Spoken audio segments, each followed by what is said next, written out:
Hey everybody, it's April 22nd. I'm Adam, and this is your daily dose of today. It's kind of late in the day. Been a very busy day for me. Got up really early to head to the airport and had some important customer meetings. I started in Kentucky, drove to Ohio, flew to Philadelphia, drove to New Jersey, drove back to Philadelphia, took a train into New York City, grabbed dinner, waited for my hotel room to be ready, and here I am. So, been a long day, very productive day, and I count myself privileged to be able to have a life like this, though sometimes it can be extremely exhausting, but I am thankful.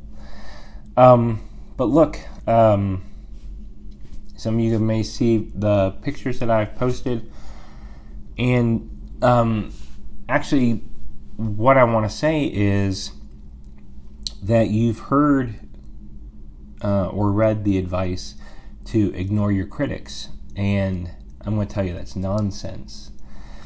Actually, listening to your critics is probably one of the most important things you can do.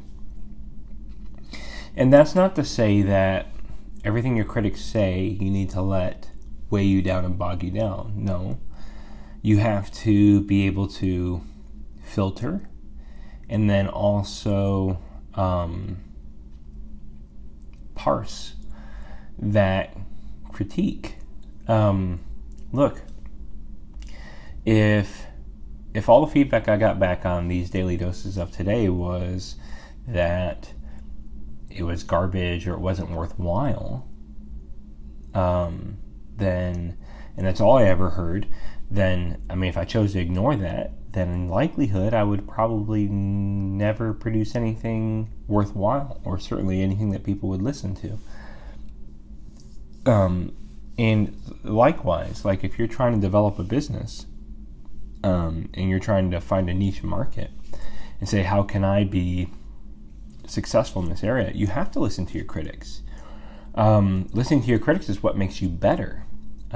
If people think that something you're doing, like, so I sell software, and if they think that our piece of software isn't good because of XYZ, and I hear that over and over and over again, I could choose to stop up my ears and not listen, and not instruct the company of where we need to change the product. But that would be to my hurt and my company's hurt, right? Because somebody else could create a software that actually does those things. But if I listen to that and file that feedback, and then we hear it enough, and we hear it from enough people that spend money to solve that kind of problem, then that's super valuable. That's free advice, right? That's them telling me where I need to go. And it's the same thing with whatever your goals are that you're trying to do. Listen, even if it's losing weight, like again, something that's so personal like that, if people tell you, oh, you can't do it, or it can't be done that way, not that that's necessarily constructive or tells you what way you need to go, but look, a lot of times you need to hear that because that tells you that you're on the right track.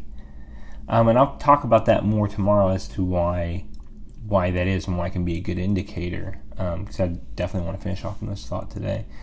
But look, no matter what it is, listening to your critics is important. It doesn't mean that you have to take their advice, and it doesn't mean you have to take everything they say to heart, but you should listen, and then choose what to do with it. So don't ignore your critics. Listen to your critics, analyze it, parse it, absorb it, and then do with it what benefits you the most. And we'll talk a little bit more about that tomorrow. But this has been your daily dose of today from New York City.